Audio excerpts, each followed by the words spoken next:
সম্মানিত দর্শক শ্রোতা, আসসালামু আলাইকুম। ডাকসুর সাবেক সভাপতি বিপি নুরুল হক নূর গ্রেপ্তার হয়েছেন। তাকে 5 দিনের রিমান্ডও দিয়েছেন। রিমান্ডে নেওয়ার পর বিপি নুরুল হক নূরের কাছ থেকে অনেক তথ্য বের হয়ে এসেছে। কোটা সংস্কার আন্দোলন নিয়ে বিপি নুরুল হক নূর যে আন্দোলন করেছেন, এখানে সে কি ঘটনা ঘটাইছে, কি কারণে তাকে গ্রেপ্তার করেছে, আজকের এই ভিডিওতে আপনারা জানতে পারবেন।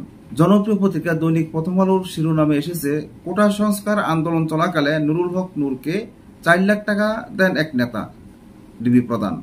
এখন বিপি নুরুল হক নূরকে যে 4 লাখ টাকা দিয়েছে, সেই 4 লাখ টাকা, এই টাকাটা কোন কাজে ব্যবহার করেছে, কে দিয়েছে, এবং সেই কথাগুলো কিন্তু আজকে ডিবি প্রধান হারুন রশিদ স্যার তুলে ধরেছেন। তাহলে বেশি কথা না বাড়িয়ে আসুন সেই প্রতিবেদনটি আমরা ঘুরে দেখে আসি, যে বিপি নুরুল হক নূর কেন 4 লাখ টাকা এনেছে এবং কোন কাজে ব্যয় করেছে, কে তাকে 4 লাখ টাকা দিয়েছে।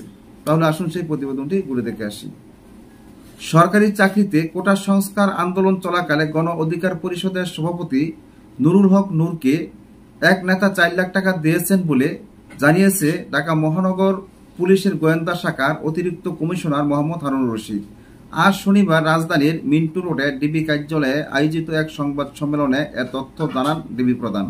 তিনি বলেন, এই 4 লাখ টাকা পরে কাকে দেওয়া হয়েছে এবং কিভাবে ও কি কাজে খরচ করেছে তা জানানোর জন্য চেষ্টা চালাচ্ছে ডিবি।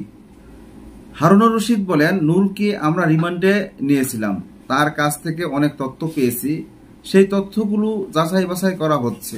নূর একটা কথা স্বীকার করেছেন, আন্দোলন চলাকালে একজন নেতা তাকে 4 লাখ টাকা দিয়েছেন। আমরা সেই নেতাকে নিয়ে এসেছি, তিনি 4 লাখ টাকা নূরকে দিয়েছেন বলে স্বীকার করেছেন। কি জন্য সেই টাকা নূরকে দিয়েছেন সেসব বিষয়ে ওই নেতাকে জিজ্ঞাসাবাদ করা হচ্ছে। কোটা সংস্কার আন্দোলনের সমন্বয়কদের সঙ্গে নুরুল হকের ডিজিটাল মাধ্যমে যোগাযোগের তথ্য পাওয়া গেছে বলে জানান হারুনুর রশিদ। সাংবাদিকদের এক প্রশ্নের জবাবে তিনি বলেন, কোটা সংস্কার আন্দোলনের প্রধান সমন্বয়ক নাহিদ ইসলাম এবং অপর 2 সমন্বয়ক আসিফ মাহমুদ এবং আবু বাকের মজুমদারকে আমরা শুক্রবার দিবাগত রাতে নিয়ে এসেছি। ডিবি প্রধান বলেন, নাহিদ, আসিফ, বারেক বিভিন্ন জায়গায় নিরাপত্তাহীনতার কথা বলেছিলেন। তাদের একজনের বাবাও নিরাপত্তাহীনতার কথা বলেছেন। আমরা মনে করি আইন শৃঙ্খলা রক্ষাকারী বাহিনী হিসেবে কেউ যদি কোথাও নিরাপত্তাহীনতার কথা বলে, আমাদের দায়িত্ব তাদের নিরাপত্তা দেওয়া। তাদের ক্ষেত্রে আমরা সেটাই করেছি। গতকাল শুক্রবার 5 দিনের রিমান্ড শেষে ডাকসুর সাবেক বিপি নুরুল হককে আদালতে হাজির করে পুলিশ। পরে তাকে কারাগারে পাঠানোর আদেশ দেন আদালত।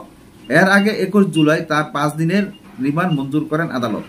সম্মানিত শ্রোতা, জনপ্রিয় পত্রিকা প্রথম আলোর প্রতিবেদনে আজকে যা জানতে পারলেন, যে বিপি নুরুল হক নূর 4 লাখ টাকা এনেছে, এটাও সত্য। 4 লাখ টাকা যিনি দিয়েছেন এটাও সত্য।